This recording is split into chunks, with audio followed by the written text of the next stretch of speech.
దేవుని వాక్యం చదువుకుందాం.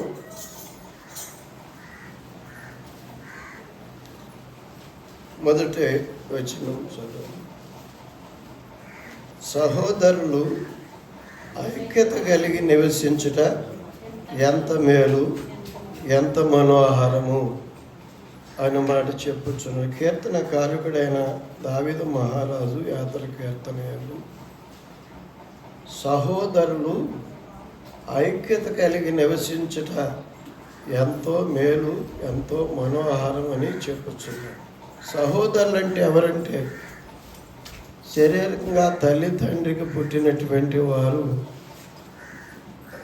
వారి శరీర సంబంధులు, అన్నదమ్ములు, సహోదరులు. అయితే యేసుక్రీస్తునందు ఆత్మ సంబంధమైనటువంటి దేవుని పిల్లలుగా, దేవుని కుమారులుగా, దేవుని నామమున రక్షణ పొందిన వారు ఆయన ఆత్మను పంచుకుని, ఆయన రక్తము ద్వారా కడగబడి రక్తమును పంచుకుని ఆత్మ సంబంధమైనటువంటి దేవుని కుమారుడైన యేసుక్రీస్తునందు దత్తపుత్రులుగా, ఆత్మ సంబంధులుగా, పరలోక సంబంధులుగా, పరిశుద్ధులైన దేవుని పిల్లలుగా రక్షణ పొందిన, అనుభవం పొందిన వారు రక్షకుని యందు వారు సహోదరులు అనబడేవారు. కనుక వారు ఆత్మ సంబంధమైన ఐక్యతను కలిగి ఉంటారు, వాక్యము సంబంధమైన ఐక్యతను కలిగి ఉంటారు. దేవుని యొక్క పరలోక సంబంధమైన క్రీస్తు సంబంధులుగా, యేసు క్రీస్తు అభిషేక్తును బట్టి, కుమారుని బట్టి అది దేవుని ఇంటివారిగా, దేవుని పిల్లలుగా, దేవుని కుమారులు కుమార్తెలుగా ఉంటారు. అందుకే అటు వారు ఐక్యత కలిగి నివసించడం మేలు అని మాట చెప్పుచున్నాడు. ఇంకేమంటున్నాడంటే, అది అహరోను గడ్డం మీద నుండి, తల మీద నుండి, గడ్డం మీద నుండి అంగి అంచుల వరకు దిగజారిన పరిమళ తైలములాగా అభిషేకమును పొందినటువంటి అహరోను యందు, అవును, దేవుని సేవించుట కొరకే, సేవను జరిగించుట కొరకే దేవుడు తన ప్రజలైనటువంటి విమోచించిన ప్రజల్లో ప్రత్యేకముగా దేవుని సేవ జరిగించాడు. వారి ద్వారా విమోచించబడిన అందరూ కలిసి. అందుకే వారు దేవుని యొక్క సేవకులు అనబడ్డారు. దేవుని యొక్క నామమున రక్షణ పొందిన ఆత్మ సంబంధమైన విషయంలో ఆ ఆత్మను కలిగి, ఆయన వాక్యమును కలిగి జీవించేవారుగా, నడుచుకునేవారుగా, ఇంకా వారి కుటుంబాలతో పాటు నడిపించేవారుగా, కుటుంబాలుగా, వారి సంఘముగా నడిపించబడేవారుగా, వారి రాజులు, దేవుని ఏలి క్రింద ఉండి తన ఏలి క్రింద నిలిచిన వారిని దేవుని కొరకే నడిపించేవారు రాజులు. యాజకులు తన ఆత్మ కలిగి ఆత్మ సంబంధ ప్రార్థనలు, ఆరాధనలు, ఆత్మ సంబంధ విశ్వాసముతో, సమర్పణతో, కృతజ్ఞతతో కూడి దేవునికి ఆరాధించేవారు యాజకులు. అందుకే ఆయన రక్షించబడిన వారి విషయంలో ఇలాగంటారు దేవుని వాక్యములు, మీరు యాజకులోపమే రాజ్యముగా మీరు ఏర్పాటు చేయబడి ఉన్నారు. ద్వితీయోపదేశకాండంలో 19వ అధ్యాయం అంటాడు. పేతురు గారు అదే మాట అంటాడు. పేతురు రాసిన పత్రిక, మొదటి పత్రిక 2వ అధ్యాయం 18వ వచనంలో, 9వ వచనం, మీరు చీకటిలో నుండి ఆశ్చర్యకరమైన తన వెలుగులోనికి పిలిచిన వాని గుణాశ్చయములు ప్రచురం చేయుట కొరకు ఏర్పాటు చేయబడిన వంశమును, రాజులైన యాజక, దేవుని సొత్తైన ప్రజలు, పరిశుద్ధ జనము అని మాట్లాడతాడు. కనుక దేవుని యొక్క చొత్తుగా, దేవుని కుమారులు కుమార్తెలుగా, దేవుని సేవ జరిగించడానికి రాజులైన యాజక సమూహముగా, అంటే ప్రార్థించేవారుగా, అవును అలాగలా ప్రవర్తించి నడుచుకుని అనేకులు నడిపించేవారుగా, తన పిల్లలు పెద్దలతో పాటు ఆత్మ సంబంధమైన ఈ ఇంటిలో, దేవుని ఇంటిలో, దేవుని సంఘములో, దేవుని మందిరముగా, దేవుని గృహముగా, దేవుని యొక్క మందిరము అనబడినటువంటి ఆ యొక్క అభిషేక్తుడైన క్రీస్తు నందు ఆ క్రీస్తు మందిరము అంతటను నింపబడిన అనుభవం అన్నమాట. ఆ అభిషేకం ఆత్మ సంబంధమైన సేవతో. యెషయా దర్శనం చూసి అంటాడు, దేవుడు సింహాసనసీనుడై ఉండగా మహిమతో ఆయన పాదములు భూమి మీదకి నిలిచుండగా, ఆయన అంగి మందిరమంతా నిండి ఉండగా, ఆయన దూతలు స్తుతి పాడుచు, సైన్యములకు అధిపతి యెహోవా పరిశుద్ధుడు పరిశుద్ధుడు పరిశుద్ధుడు అనేటువంటి ఆ దేవుని మహిమ ఆ మందిరం అంతటను, ఆ అంగి అంచుల వరకును, అవును ఉన్న వారందరికను దేవుని యొక్క మహిమతో దేవుడు నిండి ఉన్నట్లు, స్తుతింపబడుచున్నట్లు, భూలోకమంతా నింపుచున్నట్లు ఆయన చెబుతాడు. యెషయా గ్రంథంలో 6వ అధ్యాయంలో ఉన్న దర్శనమిచ్చి అదే దాసులు అంటారు, సైన్యములకధిపతియే దేవా పరిశుద్ధుడవో సర్వలోకము నీ మహిమతో నిండియున్నది, నింపుచున్నది సర్వలోకము. అవును, దేవుని యొక్క మహిమ మందిరము, మంద సైన్యము, ఆకాశ దూతలు, ఆత్మ సంబంధమైన పరిశుద్ధులు, ఆయన సంఘం మందిరం అనబడిన మందిరమంతా ఆయన మహిమతో నింపబడిన ఆయన యొక్క మహిమ వస్త్రము, జీవిత అనుభవము, నామమును సంఘమందు, అవును సర్వలోకమందు, అవును సర్వ సృష్టి అందు కూడా ఆయన మహిమపరచబడుచున్నాడు అన్నమాట. మహిమతో నిండుచు నింపుచూ ఉన్నాడు. కనుక అందుకని అది అంగీల అంచు వరకు దిగజారినటువంటి మంచు వలె ఉండును అహరోను గడ్డం మీద నుండి అని చెప్పచ్చు. ఇంకా 3వ వచనం చెప్పుచున్నాడు, ఆశీర్వాదమును శాశ్వత జీవమును అచ్చట ఉండవలనని కోరుచున్నాడు అని మాట్లాడుతున్నాడు. ఎచ్చట ఉండవలనని అంటే 3వ వచనం చదవండి. సియోను కొండల మీదకి దిగివచ్చు హెర్మోను మంచు వలె. హెర్మోను అంటే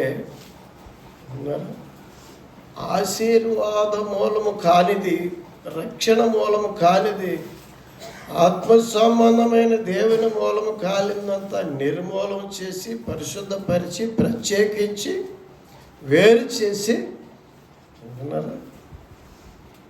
ఆశీర్వదించబడినాను.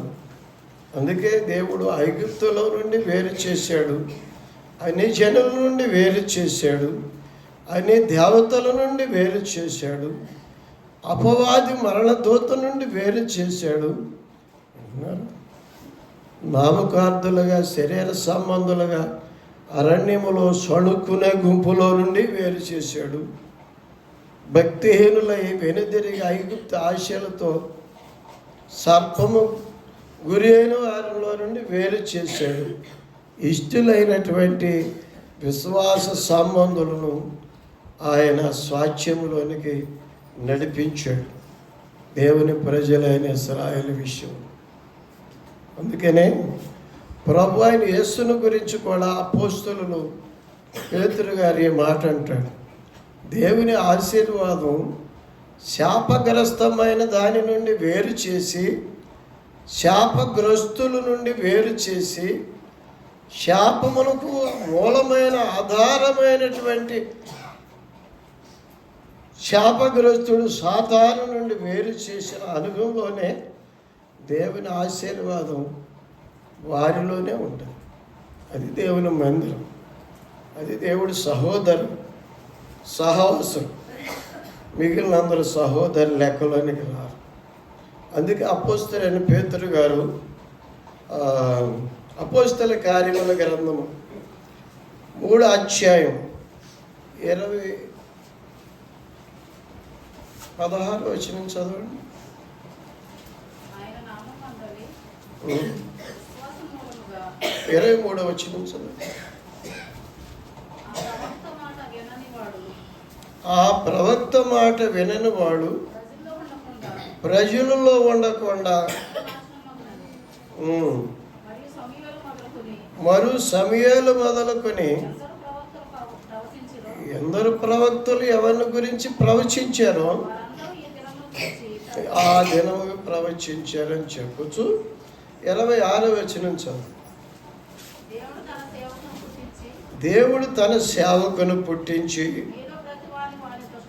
మీలో ప్రతి వానిని వాని దుష్టత్వము నుండి మళ్ళించుట వలన ఆశీర్వాదం ఎలాగొస్తుంది? దుష్టుడి నుండి, సాతాను నుండి, సమస్త దుష్టత్వము నుండి, అంటే సాతాను సంబంధమైన పాపకారకుడైన సాతాను పాపము నుండి వేరు చేసి పరిశుద్ధ ఆత్మ ఆశీర్వాదమును అభిషేకమును పొందగలరు. ఉన్నారా?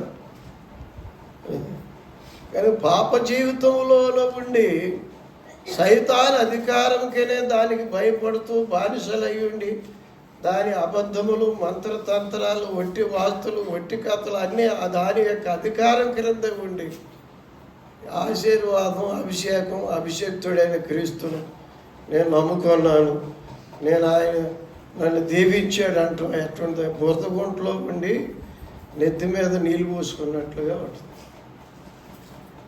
అర్థమవుతుంది? బురదగుంటలో ఉండి నెత్తి మీద బురద పోద్దా? మాట్లాడు. చాలామంది దేవుని గురించిన విషయంలో సహోదరత్వమును ఎరుగక ఉన్నారు. అవును, దేవుని మందిరం అంటే, సంఘం అంటే ఏదో దానిని ఎరుగక ఉన్నారు. దేవుని ఆశీర్వాదమును, అభిషేకమును, ఆత్మ సంబంధమైన ఏదో అది ఎరుగకే ఉన్నారు. అందుకే బైబిల్లో ఒక మాట ఉంది, దారే పోయే వాళ్ళందరూ కూడా ఇదిగో మేము దేవుని నామాన్ని మిమ్మల్ని ఆశీర్వదిస్తున్నాం అని అనకుందురుగాక అని మాట ఉంది. ఆ కీర్తన గ్రంథంలో 129వ కీర్తన చదువు. కీర్తన గ్రంథంలో 29:8 వచనం చదవండి.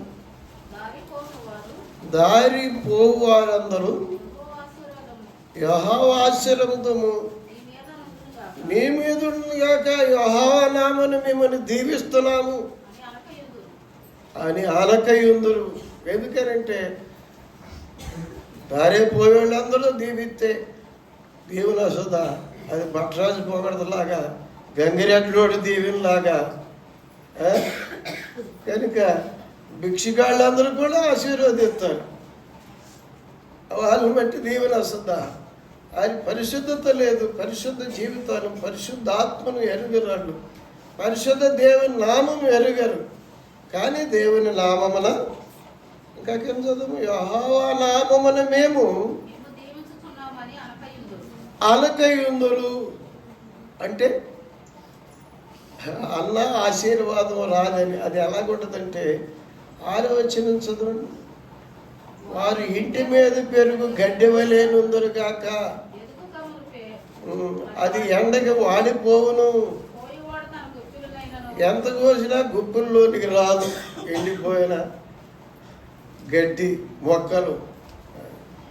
కనుక దేవుని ఆశీర్వాదమును పిల్లల గల తల ద్వారా రాదు, తండ్రి ద్వారా రాదు, లేకపోతే అధికారుల ద్వారా రాదు, వాళ్ళు ఏం చెయ్యేసి రాదు. అర్థమవుతుందా?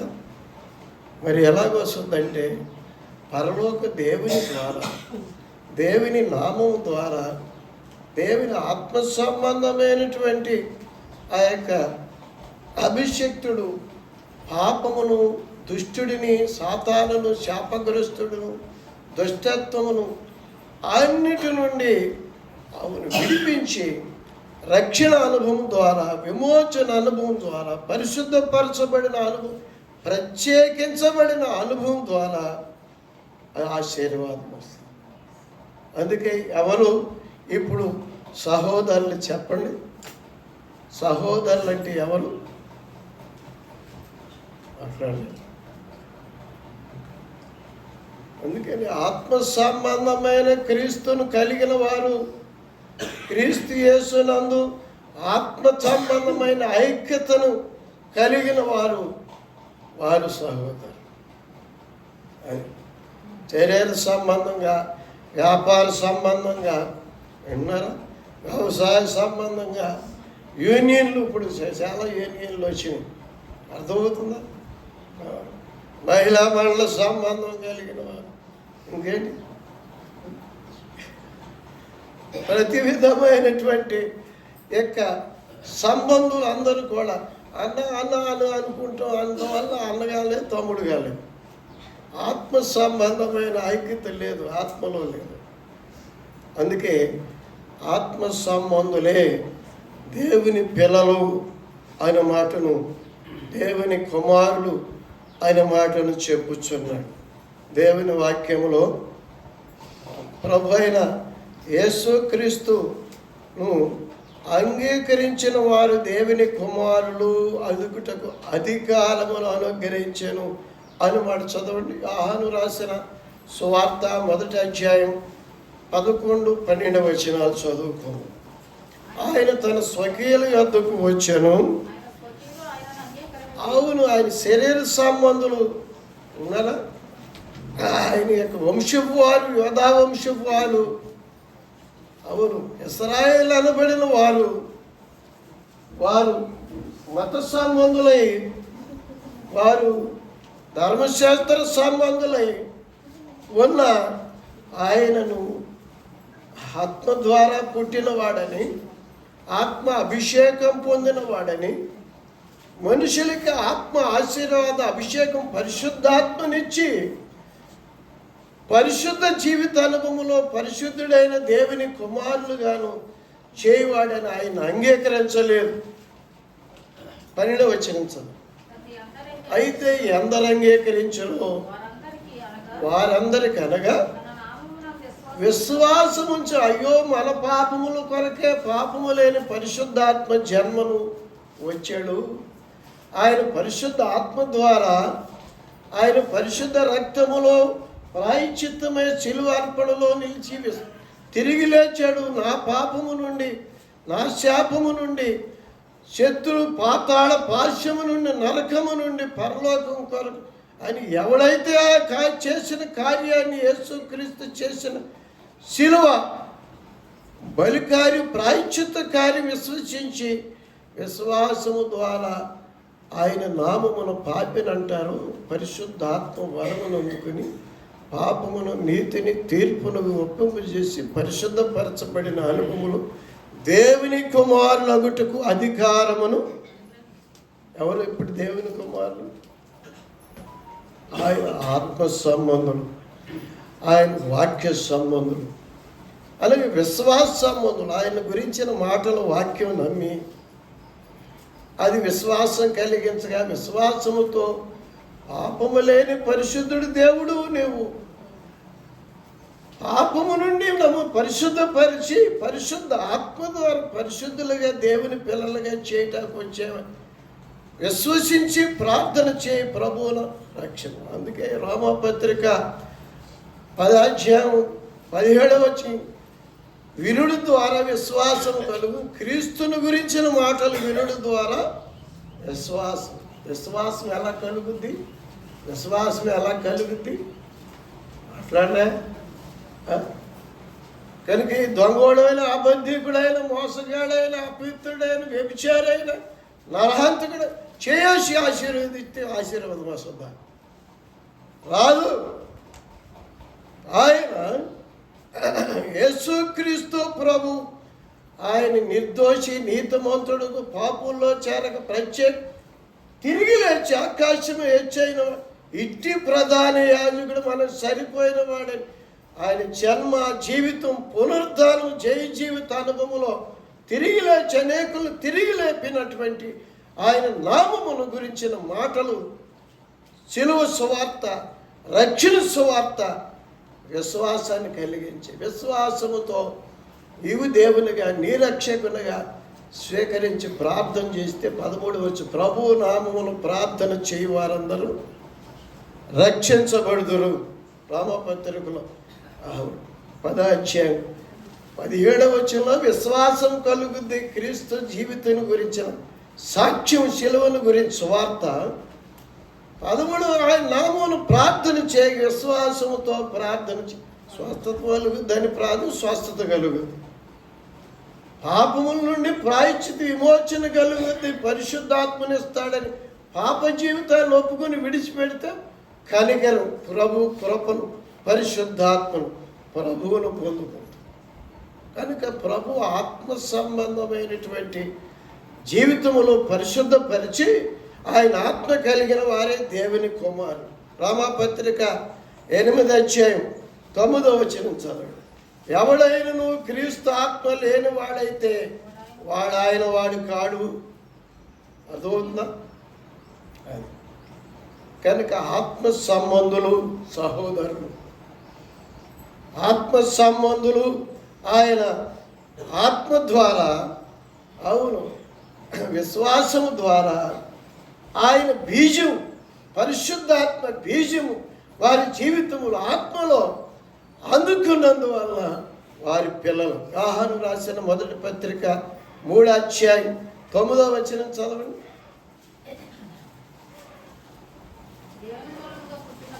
దేవుని మూలముగా పుట్టిన ప్రతి వానిలో ఏముంటుంది?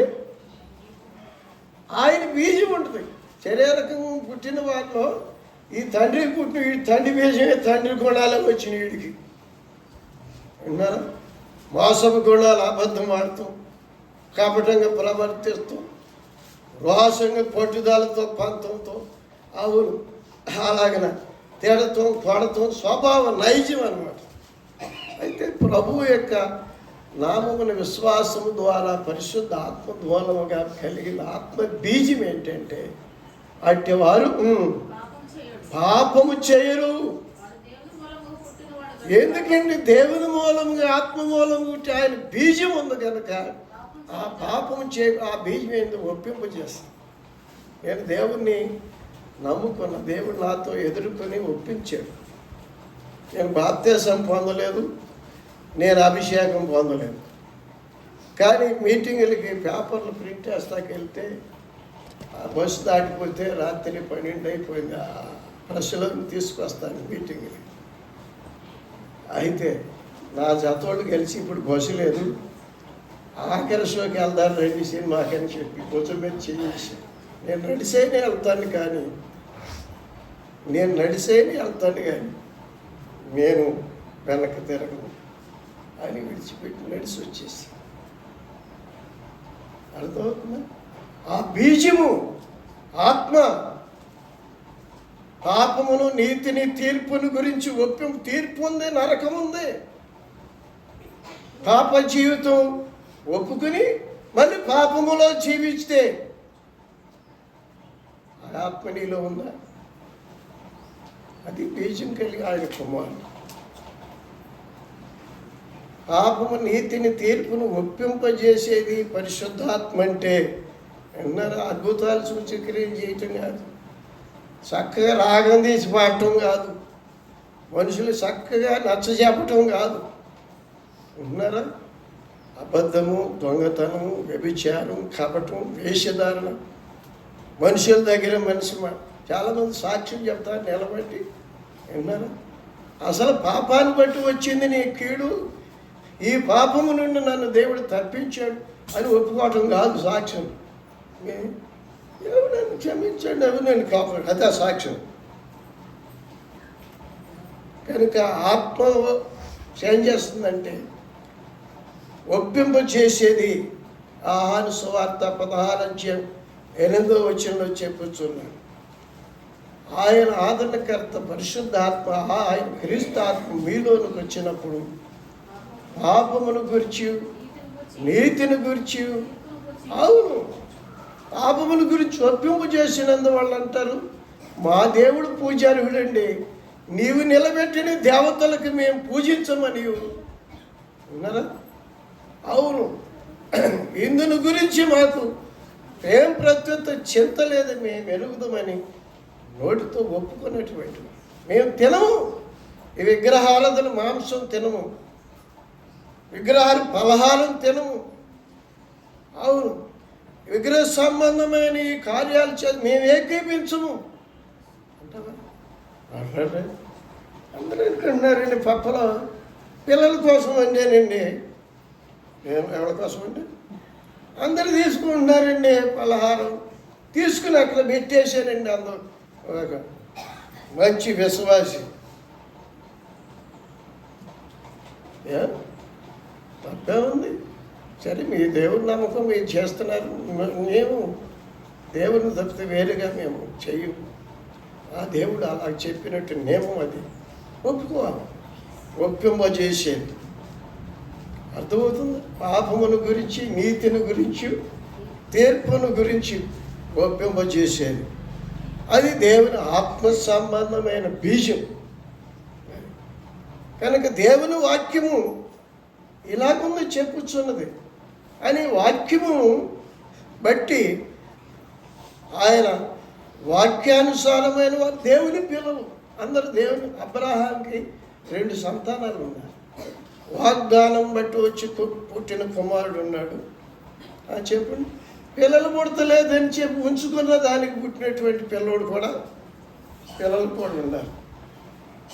అలాగే దేవుడికి అన్నారా, దేవుడు పుట్టించిన సైతాను అధికారం కింద సైతాని క్రియలు చేసుకునేటువంటి పిల్లలు ఉన్నారు.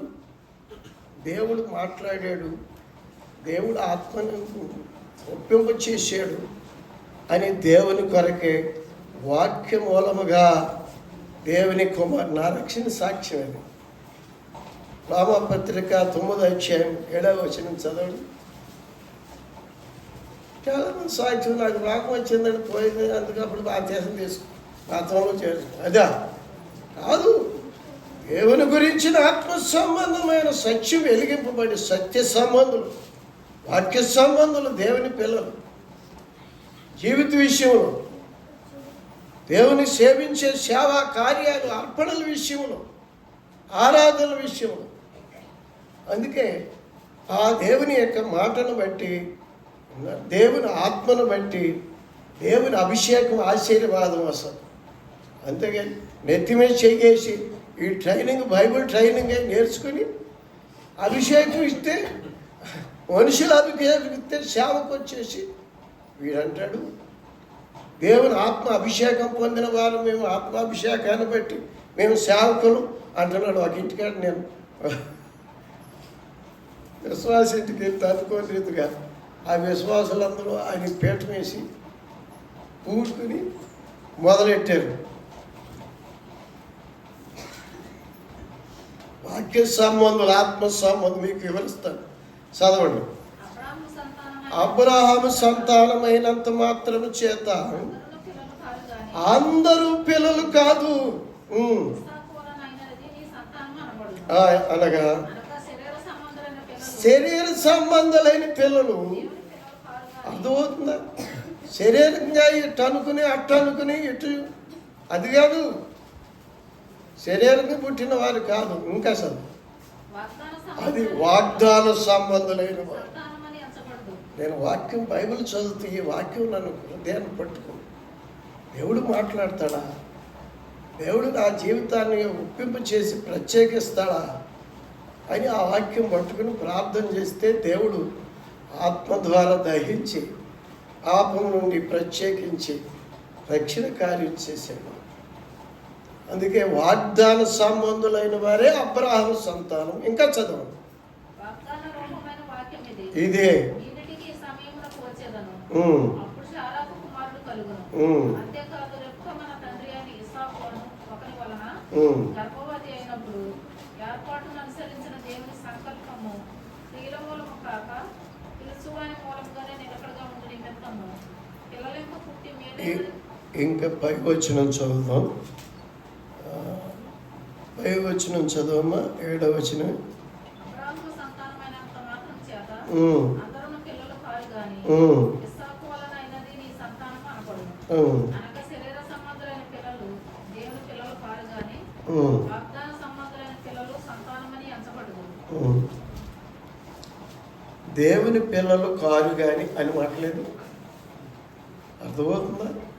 అబ్రాహాముకి నీ కుమారుని ఇస్తానని చెప్పంటే ఆ మాటను నమ్ముకొనకుండా ఆ మాట ద్వారా కుమారుని అందుకోకముందే నాకు పిల్లలు కలలేదని శారాను అగర్ను ఉంచుకుంటే పుట్టిన ఇస్మాయిల్ ఆ పిల్లడు కాదు. అలాగనే దేవుని యొక్క మాటను మనం నమ్మకుండా ఆయన యొక్క వాక్యం శరీరం ధరించి వచ్చి పాపము లేని పరిశుద్ధ ఆత్మ జన్మ పరిశుద్ధ జీవితంలో పరిశుద్ధ రక్తం చెందించి ఆ పాపములు కడిగేతాడు అని విశ్వాసం ద్వారా ఆ వాక్యం శరీరము ధరించినట్లు పరిశుద్ధపరచబడిన అనుభవం కాకుండా ఉన్నవారు దేవుని పిల్లలు. ఆ మాట ఉందా? అందరూ దేవుని పిల్లలు, అందరూ దేవుడు పుట్టించిన వాళ్ళే. అబ్రహాం కూడా ఉంచుకున్నాక కూడా దేవుడు పుట్టాడా? మాట్లాడలే. దేవుడే పుట్టించాడు. కానీ ఉంచుకున్న పాపము యొక్క జన్మది. అలాగనే దేవుడు పుట్టించిన దేవుడు పాపములో పడిన ఆదామునందు అవకి పుట్టిన వారు ఉన్నారా? దేవుని పిల్లల వరుసలోకి లెక్కలో వేయాల. ఆదికాండం చదవండి. 5వ అధ్యాయము 1వ వచనం చదువు. ఆదికాండము 5వ అధ్యాయము 1వ వచనం చదువు. ఆదాము వంశావళి ఆదాము వంశావళి ఇదే. దేవుడు ఆదామును సృజించిన దినమున దేవుడు ఆదామును సృజించిన దినమున దేవుని పోలికగా అతను చేసేది. ఆవును మట్టి బొమ్మను చేశాడు. ఆయన స్వరూపములో ఆయన పోలికలో చేసి ఆయన జీవాయువుగా ఆదాము ఆయన స్వరూపములో మనిషి అయ్యాడు. మగవానికి గాను ఆడదానికి గాను వారిని సృజించాడు. ఆయనలో నుండి మాంసం ఎముక తీసి ఆడదానిగా సృజించాడు. మనం ఆస్వాదించి వారికి నరులని పేరు పెట్టాడు. నరులని పేరు పెట్టాను. ఆదాము 130 ఏళ్ళు బ్రతికి అయితే ఆదాము 130 సంవత్సరాలు బ్రతికినాక పోలికగా తన స్వరూపమున కుమారుని కని అర్థమవుతుందా? ఏ పోలికలో? దేవుడు పోలికలు చేశాడో ఉన్నారా? అవును. ఏ స్వరూపములో రూపించాడో, ఏ గుణాలు కలిగేటట్లు ఆయన ఆ జీవాయువును ఊదాడో ఆ పోలికలో కన్నాడంట కుమారుని. చేత మొదలు పుట్టింది ఆదాము వాళ్ళకి ఎవరు? చేత కయ్యూను. మరి చేత అనేటి పాపంలో పడినప్పుడు పుట్టినవాడు కయ్యూను. పాప సంబంధం శరీర సంబంధాన్ని బట్టి దేవుడు వాగ్దానం ఇచ్చి అవకి అవును సైతాను సంతానం తల చితగొడతాను నీ సంతానం మూలము కానీ క్రీస్తుని గురించి వాగ్దానం ఇచ్చి క్రీస్తును అంగీకరించినాక క్రీస్తును అంగీకరించిన అవ్వ తల్లిగా క్రీస్తుకి తల్లి అయినాక క్రీస్తుకి తండ్రి అయినాక వీరి పాపములో కడగబడిని మళ్ళీ దేవుని పోలికలో దేవుని స్వరూపంలోనికి దేవుని పిల్లలుగా ఆశీర్వదించబడినాక ఆదాము అవ్వలకు పుట్టినవాడు చేతులు పుట్టినవాడు వాగ్దాన సంతతి. మిగిలిన సంతతి లెక్కలోనికి ఈ యొక్క వాగ్దాన సంత లెక్కలోనికి రాదు. అర్థమవుతుందా?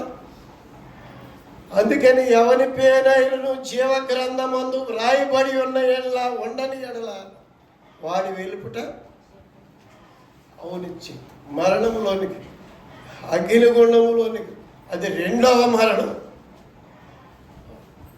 కనుక దేవుని వాక్యము సత్యం వెలిగించబడి యేసుని గురించి, ఆయన శిలువను గురించి, మరణము పునరుత్థానమును గురించి ఆత్మ సంబంధ విశ్వాసము ద్వారా పాపినని పాప జీవితం మార్చబడిన అనుభవంలో దేవుని యొక్క నామము యొక్క సారూప్యములోనికి దేవుని కుమారులుగా మనం స్వీకరించబడి భూమి పునాదులు వేయక యేసులో చూచితి ప్రేమ పునాదులు వేసితివి దీనుని క్రోసితివి దీనుని క్రోసితివి వాడెద దేవాని కృపలను. ఎఫెసీయులకు రాసిన పత్రిక 1వ అధ్యాయం 4వ వచనం చదువు. ఎట్లనగా తన ప్రియుని యందు తాను ఉచితముగా మనకు అనుగ్రహించిన, అవును, తన కృపా మహిమకు కీర్తి కలుగునట్లు తన చిత్త ప్రకారమైన దయా సంకల్పం చొప్పున యేసుక్రీస్తు ద్వారా ఆయన కుమారులుగా స్వీకరించుటకై, అర్థమవుతుందా? అందుకు ఏర్పాటుతో నిర్ణయించుకున్నాడు. అందును బట్టే అవకి క్రీస్తునిచ్చి, వాగ్దానం ఇచ్చి ఆదామును క్రీస్తుని అందుకుని చేతును నందు ఆశీర్వదించబడ్డాడు. నిబంధన వచ్చిన చదువు పాట పాడుకున్నాం కదా. ఆదాముతో నిబంధనలు వాగ్దాన సంతానం ఏదేను దీవెన జీవముకై ఎంతో నోవాహుతో నిబంధనలు నోదార్చే సృష్టి దీవెనగా నుండి నాశముదే. ఏదైనా తోటలో ఆదావములు కలుగు చేసి ఆశీర్వదిస్తే శాపగ్రస్తులయ్యారు. సైతాను మాటని తినగోళ్ళ పండు తిని అలా శాపము తొలగించి వాగ్దానం వేయబడిన క్రీస్తుని అందుకునడం ద్వారా మళ్ళీ దీవెని అందింది. దేవునిగా ఆయన కుమారుని యందు వాగ్దాన కుమారుడు చేతును అందుకుని చేతుకు అందించారు కుమారుడు. కనుక కుమారుని అందుకున్న వారే వాగ్దానం. నోవాహుకి యాపేతు పెద్దడు, యాపేతు, షేము, హాము. మిగిలి హాము దేవుడు అని అనబడలేదే. షేము దేవుడు దీవించబడినగా, హాము శపించబడ్డాడు. దేవుని యొక్క వాగ్దాన విషయములో, దేవుని వాగ్దానము చేయబడిన ద్రాక్ష తోట ఫల విషయములో, అవును, తండ్రిని అవమానపరిచారు. తండ్రి దేవుని అవమానపరిచారు. తండ్రి చెప్పిన మాటలను తృణీకరించారు. శాపగ్రస్తుడయ్యాడు షేము, హాము. అందుకే షేము దేవుడిగా స్తుతించబడ్డాడు. అర్థమవుతుంది మీకు? శరీరకు మనం దేవుని వల్ల పుట్టిన ఆదామునందు పాపములో జన్మించిన జీవితము దేవుని ఆత్మ సంబంధమైనది కాదు, దేవుని వాక్యం సంబంధమైన కాదు, వాగ్దాన మూలమైనది కాదు. అందుకని మనం దేవుని పిల్లల లెక్కలోనికి, దేవుని రాజ్యానికి అర్హులవునట్లు దేవుడి ఆశీర్వాదకారకుడైన క్రీస్తును అందుకోకపోతే, క్రీస్తును కాకపోతే ఈ ధర్మశాస్త్ర సంబంధులు, మత సంబంధులు, ఆచార సంబంధులు, శరీర సంబంధులు వీరు దేవుని యొక్క రాజ్యానికి హక్కుదారులు కారు. అందుకే క్రీస్తులో నుండి వేరు చేయబడ్డారు ఈ ధర్మశాస్త్ర సంబంధులందరూ. కృపకు దూరం అయ్యారు. పరిశుద్ధాత్మ పునరుద్ధరణే దేవుని ఆత్మను ఎరుగరు అని వాడు చెబుతున్నాడు. అర్థమవుతుందా? ఇప్పుడు చదువుకుందాం. దేవుడు ఆశీర్వాదం ద్వారా విన్నారా? దేవుని వాగ్దానము ద్వారా, దేవుని ఆత్మ నుంచి, ఆత్మ ద్వారా, ఆశీర్వాదము ద్వారా ఆదాము కుమారుడు షేముకు వచ్చినట్లు, అవును నోవహు కుమారుడు షేతుకు వచ్చినట్లు, అవును యాకోబును దేవుడు దీవించి ఇశ్రాయేలుగా మార్చి ఉన్నారా? యాకోబు 12 మంది కుమారులను కూడాను వారిని దేవుడు వారిని ప్రత్యేకించి దీవించి యాకోబు ద్వారా 12 మంది దీవెనకి పాత్రులై వారి యాకోబు యొక్క కుమారుడు యోసేపు ఉన్నాడు. చూసారా? ఎవరు? యోసేపు కుమారుని కూడా మనస్సు ఎఫ్రాయిముని దీవించి ఆ యొక్క సంతానములోకి చేర్చాడు. ఎలాగ చేర్చబడ్డారు వారు? వారు ఐగుప్తులో పుట్టారు. యోసేపుకి ఫరో ఇంటికి అమ్ముడు పోయినాక దాస్యములో ఫరో కుమార్తెని పెళ్లి చేసుకున్నాక పుట్టిన వారాడు.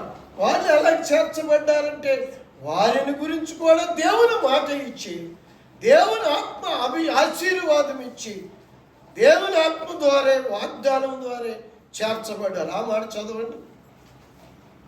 కనుక దేవుని ద్వారా, మనుషుల ద్వారా ఇచ్చేది అనుకున్నారు. ఇది ట్రైనింగ్ అయిన వాళ్ళ ద్వారా వచ్చేది కాదు. అబద్ధము, మోసం మాటలు చెప్పి చాలామంది మనుషుల్ని మోసగిస్తున్నారు. ఇది దేవుని మూలము వచ్చేది. ఆదికాండము 48వ అధ్యాయములో ఆ మాట చదువుకుందాం. యాకోబు తన యొక్క మనవళ్ళని మనష్షే ఎఫ్రాయిముని అలాగే దీవించాడు. ఆ మాట చదవాలి.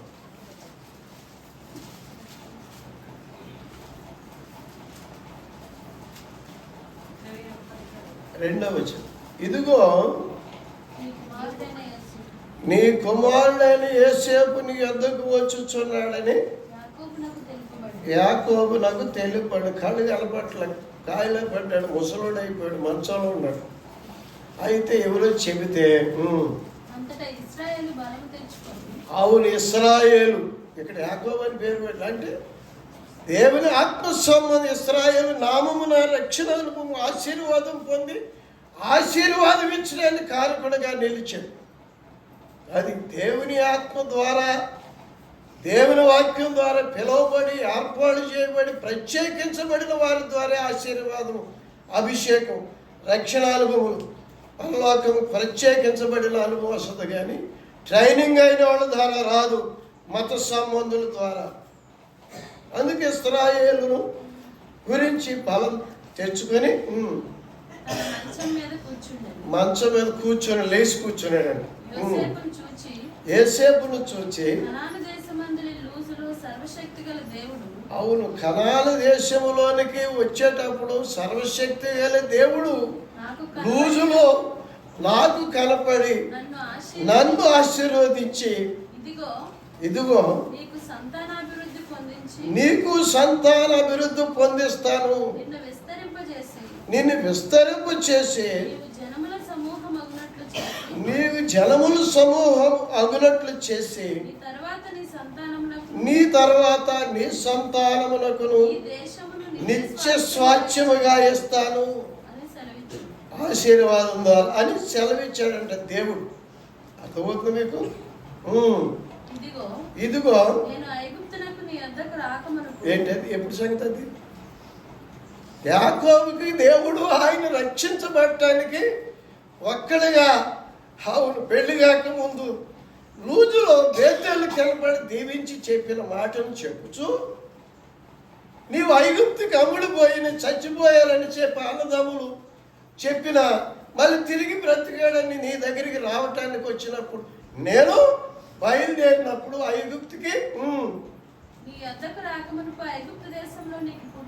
నీకు పుట్టిన నీ కుమారుల గురించి నాతో మాట్లాడాడు. వీళ్ళు కూడా నా బిడ్డలే. ఎలా బిడ్డలు? నీవు నా కుమారుడు, కుమారుడా నీ పాపములు క్షమించబడి ఉన్నవి, నువ్వు పరిపెత్తుకున్నాడు. కుమార్తె, నీ పాపములు ఇష్టాల పాపములు క్షమించబడినవి. నువ్వు సమాధానం కలదు, నీ విశ్వాసము నిన్ను రక్షించు. దేవుని మాట ఉందా నీకు? దేవుని ఆత్మ సంబంధమైన ఆశీర్వాదం ఎరుగుదువా నీవు? ఎలాగ దేవుని కుమార్తె కుమారుడు అనబడతావు? మత సంబంధం అనుభవం కాదు.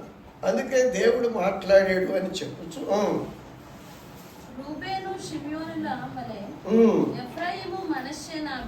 అవును, వీళ్ళు కూడా నా బిడ్డలే. వారి తరువాత నీవు కన్న సంతానము నీదే. నీదే స్వాస్థ్యమును బట్టి పిలువబడుదురని అలాగ ఆశీర్వదించెను. అవును, 20వ వచనంలో ఉంటుంది, ఆ దినముందు అతడు వారిని దీవించి ఎఫ్రాయిములను మనష్షేలను దేవుడు నిన్ను చేయునుగాక. దేవుని యొక్క సంతాన వరుసలో దేవుని సంతానం, కుమారులు కుమార్తెలు అంటే దేవుని సంతానం అంటే రక్షించబడినటువంటి అనుభవం.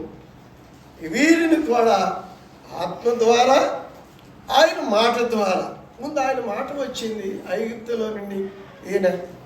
ఆయన కుమారుడు దగ్గర బయలుదేరతాక ఆయన మనవళ్ళ గురించి ఆ ఆత్మ ఆయన మీదకు రాగా అలాగ దీవించి వీరును దేవుని వంశములు, దేవుని స్వాస్థ్యములోకి చేర్చబడ్డారు. అలాగే యేసుక్రీస్తు ప్రభువుకు మాట వచ్చింది, ఆయన ఆత్మ నా మీద ఉన్నది, పేదలకు స్వార్థ ప్రకటించుటకు, నలిగిన వారిని విడిపించుటకు, గుడ్డివారి కన్నులు, కుంటివారి కాళ్ళు ఇచ్చిన హితవచ్చను ప్రకటించుటకు అని చెప్పి, నేడు ఈ మాట మీ వినికిడిలో నెరవేరనిది అని ఆయన నామమున, అవును, ఆయన ఆత్మ అభిషేకముతో, ఆయన వాక్య స్వార్థ ద్వారా అనేకులను రక్షించి దేవుని కుమారులుగా చేటుకు దేవుని కుమారుడైన యేసుక్రీస్తు ఆయన మాటను చిత్తము నెరవేర్చి శిలువ మరణ పునరుద్ధానము ద్వారా ఆయన ఆత్మ ద్వారా మనం ఆశీర్వదించి దుష్టత్వము నుండి, దుష్టుల నుండి మళ్ళించి పరిశుద్ధపరచబడిన అనుభవంలో మనం దేవుని కుమారులుగా, దేవుని కుమార్తెలుగా, అద్భుతమైన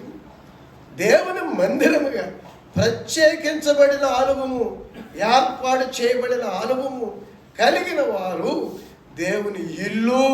ఎవరు చెప్పండి? అందుకే ఈ ఇంటిలో ఉన్నవారికి అవును మేము ఉత్తరవాదులము అన్నమాట. దేవుడి ఏర్పాటు చేసుకుని ప్రత్యేకించబడిన దేవుడి నివాసమును గురించి, ఇంటిని గురించి కూడా మాట చదువుకుందాం.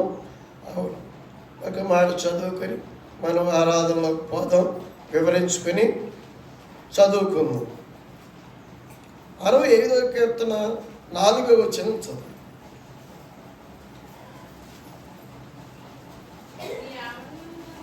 నీ ఆవరణములో నివసించున్నట్లు నీవు ఏర్పాటు చేసుకుని చేర్చుకున్నవాడు. అర్థమవుతుందా? మనం అనుకుని ఎట్టుంటా అట్టుంటా, ఆ గుడికి వెళ్తా, ఈ గుడికి వెళ్తాం కాదు. నీ హృదయంలోనికి అవును ఆయన ఒప్పింపు చేసి, అవును ఆశ, విశ్వాసం, దప్పిక కలిగించి, ఒప్పింపజేసి, రక్షించి, దేవుడే ఏర్పాటు చేసి, దేవుడే పిలిచి ప్రత్యేకించుకొని ఏర్పాటు చేసుకుని చేర్చుకున్న వారు ధన్యులు. ఏదో మా అమ్మోళ్ళు వెళ్తున్నారు, నేను వెళ్తాం కాదు. అందరూ తింటున్నారు కనుక నేను తింటాం కాదు. అందరూ అంటున్నారు కనుక నేను అంటాం కాదు. ఆయనను గురించి తెలుసుకో, మార్గంలో నిలిచి ఆయన తట్టు తిరిగి అవును వేడుకో.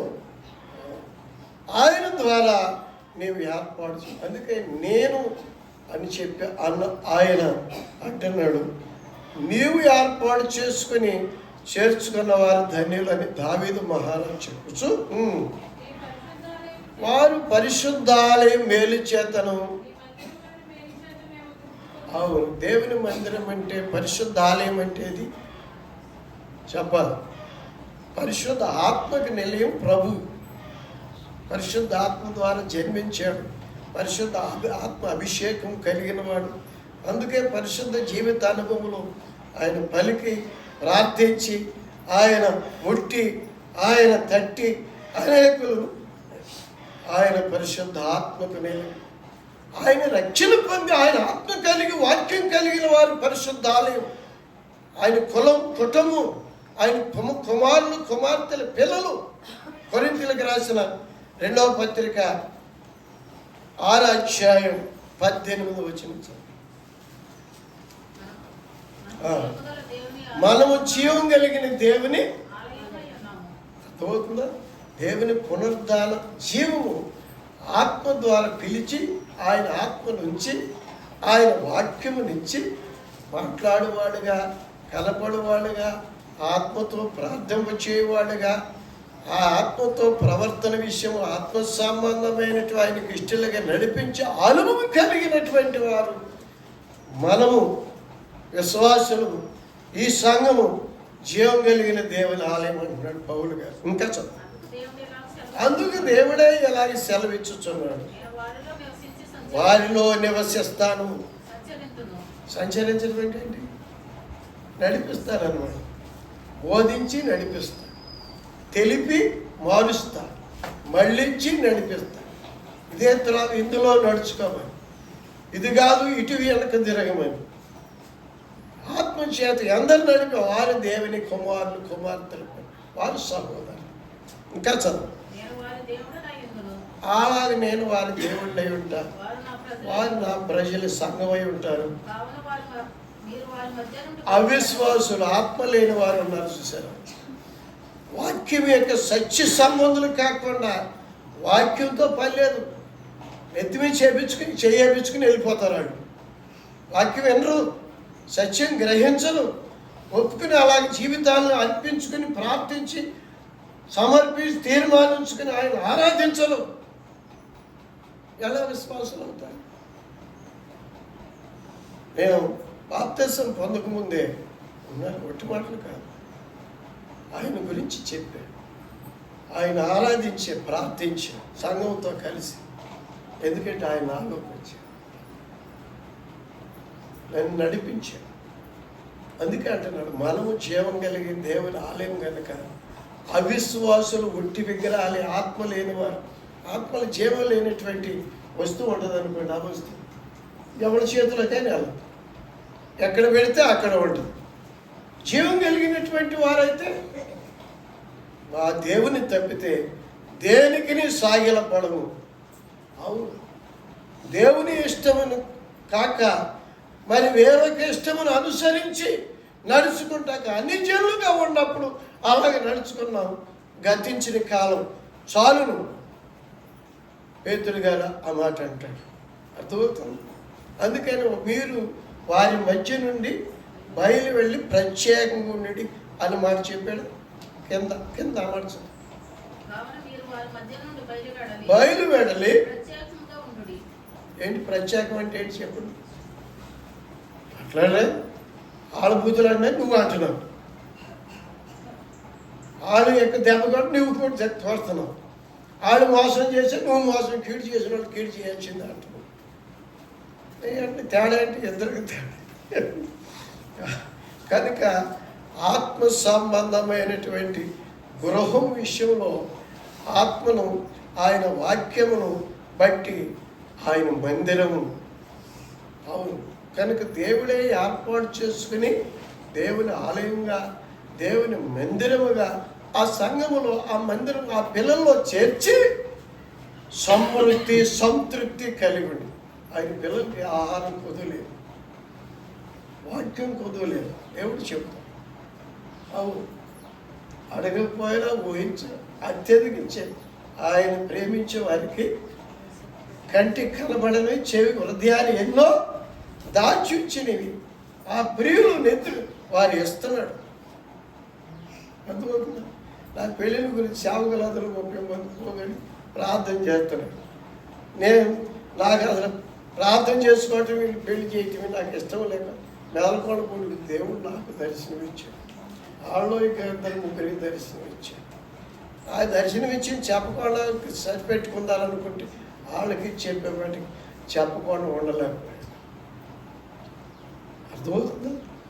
కనుక దేవుడు గృహములో, దేవుని మందిరంలో, దేవుని సంఘములో, దేవుడు నివసించే యొక్క ఇంటిలోనికి, విన్నారా, దేవుని ఇంటిలోనికి, దేవుని ఆలయముగా, దేవుని సమృద్ధి సంతృప్తి కలిగి నిర్భయులమై ఉంటాం.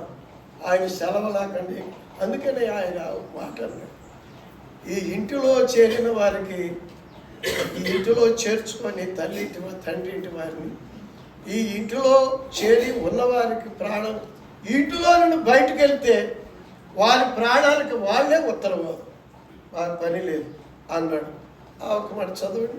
మనం ప్రభు సన్నిధిలో ఆరాధన చేసుకుని కనుక మనం ఆత్మ కలిగిన వారమా, వాక్యము కలిగిన వారమా, ఆత్మ సంబంధమైన సహోదరులమా, ఆత్మ సంబంధమైన సేవలో అవును నిలిచి సేవించేటువంటి అనుభవంలో కలిగిన వారమా, ఆత్మ సంబంధమైన నివాసం సహవాసమునే కలిగిన వారమా, అన్ని సహవాసాలు చేసి వచ్చి ఈ ఇంటిలో నిలిచిండి మేము కూడా ఈ ఇంటి వాళ్ళమా అనిపించని వారమా మనం తేల్చుకున్నాం. అందుకే సమృద్ధి సంతృప్తి దేవుడే ఏర్పాటు చేసుకుని, దేవుడే చేర్చుకుని, దేవుని వారికి ఆలయముగా, అవును నివాసముగా, సహవాసము కాపాడేవాడు, పోషకుడు, వైద్యుడు, ప్రధాన యాజకుడు, రాజు, ఈ మంటిగట మహిమ కొరకు నిలబెట్టే సాలిన వాడిగా ఉండాలంటే ఆయన ఇంటిలో ఉంటేనే ఆయన నీకు ఈ సమృద్ధి సంతృప్తి కాపుదల అందుద్ది. వేరొక మత సంబంధమైన, శరీర సంబంధమైన అన్నీ తిరిగి వచ్చి నేను కూడా పేరుకి ఇంటినంటే రాదు. అందుకే ఈ దీంట్లో బయటికి వెళ్ళిన వాళ్ళు ప్రాణాలకు వాళ్ళే ఉత్తరవాదు అని మాట అన్నాడు. ఆ మాట చదువుకు యెహోషువ గ్రంథం 2వ అధ్యాయం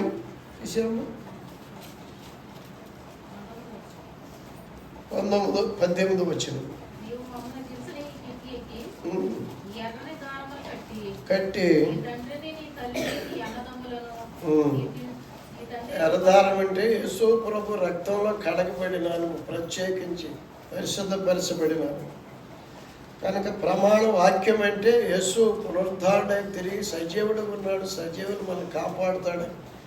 ఆయన ఆత్మ సంబంధం మాటను బట్టి, ఆయన యొక్క ఆత్మ కార్యాన్ని బట్టి ఆ సూచన చూపించి కట్టి ఈ ఇంటిలో ఉన్న వారి ప్రాణాలకు మేము ఉత్తరవాదులము.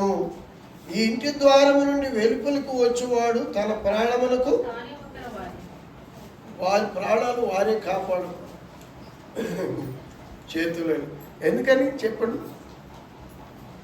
అర్థమవుతుందా?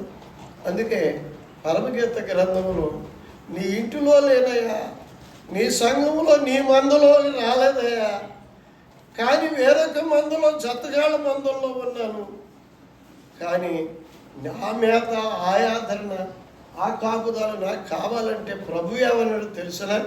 పరమగీత గ్రంథం ఆ మాట కూడా చదువు. పరమగీత గ్రంథం 1వ అధ్యాయం 7వ వచనం చదువు. నా ప్రాణ ప్రియుడా,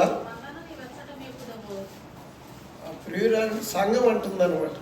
ప్రియుడు అంటే యేసు ప్రభుని అడుగుతుంది, నా ప్రాణ ప్రియుడా, నీవు నీ మందుంది, నీ మందని ఎక్కడి మేపుతున్న వారు నిర్భయంగా దుఃఖంలాగా ధైర్యంగా విశ్వాసం కలిగి ఉంటున్నారు. దేనికి బెదట్లేదు, జరగట్లేదు, ఏ లోటు లేదు, అన్ని కార్యాలు అన్ని విధములుగా ఉంటున్నారు. నీవు మేపే మేత నీ మందని నీవు ఎక్కడ మేపుతున్నావు? మధ్యాహ్నం అంటే ఎండలో, శ్రమల్లో, బాధల్లో, శోధనలో, మరణ భయంలో ఏ నీడ, ఏ తోడు, ఏ ఆదరణకి చెట్టు నీడకి దోలుతున్నాం, ఆ నీడ చూపించాను, ఆ మేత అని చెప్పి అడుగుతుంది.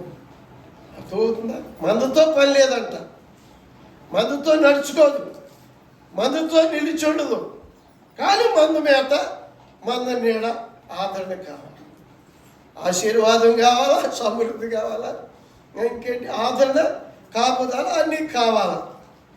అర్థమవుతుందా? అది అడుగుతుంటే నాతో చెప్పాయంటే ముసుగు వేసుకునే దాననై ముసుగు వేసుకు అర్థమవుతుంది. దేవుని మందేదో దేవుని భక్తులేవరో భ్రష్టులేవరో తెలుస్తుంది. కానీ ఏ మందుతో ఉంటుంది అమ్మా అట్లానే కనుక అంటే దేవుని కంటే భక్తురాలం అన్నమాట. భక్తుడు అన్నమాట. దేవుడు పక్షపాతం అనుకుంటాను కాదు, నీవే పక్షవాతం కలిగిందాను. ఇటు పెడితే చెయ్యి అటు తిరుగుతుంది. ఇంకా చదవు. జతగాళ్ళ మందల యొద్ద నేను ఎందుకు ఉండవలేను? అవును, ముసుగు వేసుకుని లోపల తెలుస్తుంది, అర్థమవుతుంది. జతగాళ్ళ మంద దగ్గర ఉన్నాను నేను, కానీ నీ మంద వేరని తెలుస్తుంది. ఎందుకు ఉండాలా? ఆ మేత కావాలా, ఆ ఆదరణ కావాలా అని అడుగుతుంది. నారీమణి అప్పుడు నీవు కూడా ఆదానివే. నారీమణి అంటే అది సుందరి సుందరి. నీవు కూడా హృదయంలో గ్రహించావు కనుక నీ మనసు కూడా వెలుగు సౌందర్యంగానే ఉంది. అది నీకు తెలియకపోయినా నీకు తెలిసింది కదా, నా మందేదో జతగాళ్ళ మందేదో, అక్కడ ముసుగులో ఎందుకు ఉండాలా? నేను బయటికి రావాలని నా మేత కావాలి, నా మందకు మేచే మేత కావాలని వచ్చింది కదా. కనుక నీవు నా దానవే కనుక నా మంద అంటున్నావు. చూసావా అబ్రహాం ఎలాగ నడుచుకున్నాడు, ఇస్సాకు ఎలాగ నడుచుకున్నాడు. ఉంచుకున్న దాన్ని విడిచిపెట్టేసి భార్యను చేర్చుకోమండి చేర్చుకోవాలి అబ్రహాము. అవునా కాదు? యాకోబు ఎలాగ నడుచుకున్నాడు? అవును. యోసేపు ఎలాగ నడుచుకున్నాడు? అది తెలుసు కదా. ఇశ్రాయేలీయులు ఎలాగ ప్రత్యేకించుకుని ఐగుప్తు దేశంలో ఉన్న గోషేను దేశంలో ప్రత్యేకించి వాళ్ళ దేవతలు పోయి ప్రత్యేకంగా ఉన్నారు కదా. కనుక నీవు కూడా ఆ మంద నడుచుకున్నట్టు నడుచుకుంటేనే. ఇప్పుడు చెప్పు, ఎవరు సహోదరులు, ఎవరు అహరోని సంతానముగా ఉండే దేవుని సేవించే సేవకులు? దేవుడు చెప్పినట్లుగా దేవునితో ఇంటిలో నుండి దేవుని మందలో ఉండి దేవునికి ప్రియులుగా దేవుని కనుక నడుచుకునేటువంటి వారు. అందుకే సియోను కొండల మీదకి దిగి వచ్చినటువంటి మంచులాగా అచ్చట ఉండవలెనని ఆశీర్వాదం కోరుచున్న సియోను అంటే దేవునికి ప్రియులు. దేవునికి ప్రియులు కావాలి, మనుషులకు ప్రియులు కాదు. పాదిరి గారికి ఆయనకి కాలుగెత్తే ఆయన పొగుడుకుంటే వందనాలు చెప్తే సమరపడిపోతుంది, సంతోషపడిపోతుంది. అట్లా కాదు.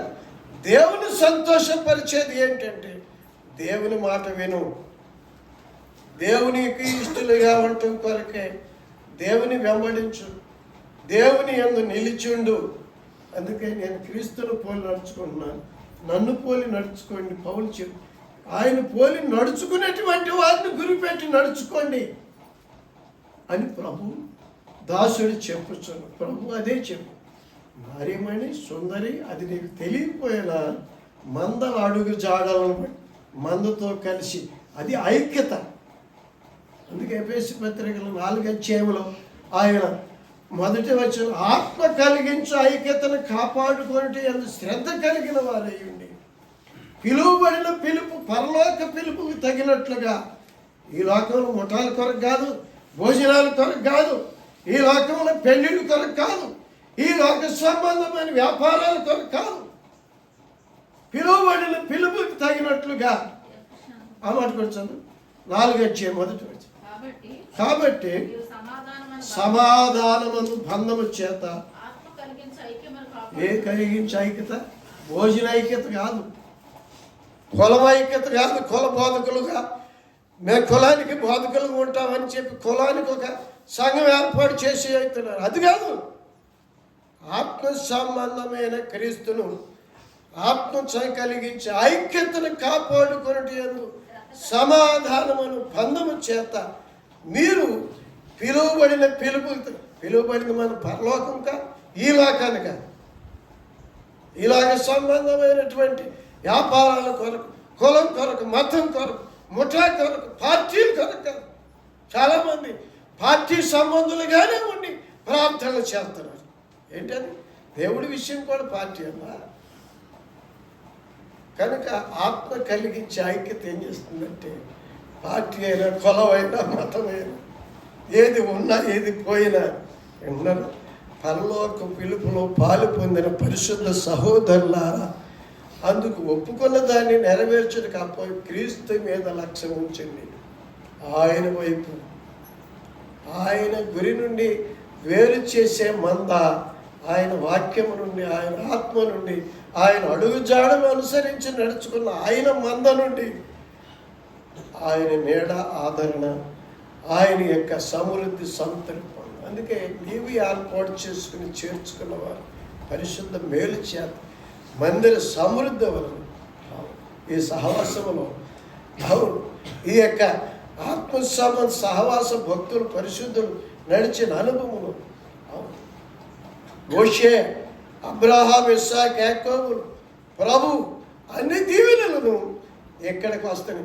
అక్కడ నుండి ఈ మందిరం ప్రధాన యాజకుడైన అహరోను యేసుక్రీస్తు నుండి, ఆయన పరిశుద్ధుల నుండి, భక్తుల నుండి అందరి సహవాస అనుభవం దీవెన కలిగి ఉంటే వరకే ఇది బైబిల్ సహవాసం. బైబిల్ను అనుసరించేటి నడుచుకునే చాలామంది బైబిల్ సహవాసం అని అనుకున్న బైబిల్ని విడిచి వేరొకరిని అనుసరించేటువంటి వారు అనుసరించే బైబిల్ సహవాసం లెక్కలోనికి రాదు. క్రీస్తు సహవాసం అని క్రీస్తు యొక్క ఆత్మ సంబంధమైనటువంటి బంధువునికి వేరుగా నిలిచినటువంటి వారు ఆ యొక్క ఆదరణ పొందలేరు. అందుకే ఆయన మంద అడుగు జాడలు నడుచుకుని మేలు ముందు బహుమానం పొందుతాం. ఈ వచనం పాడుకుని ఆరాధన చేసుకుని మందాల అడుగు జాడ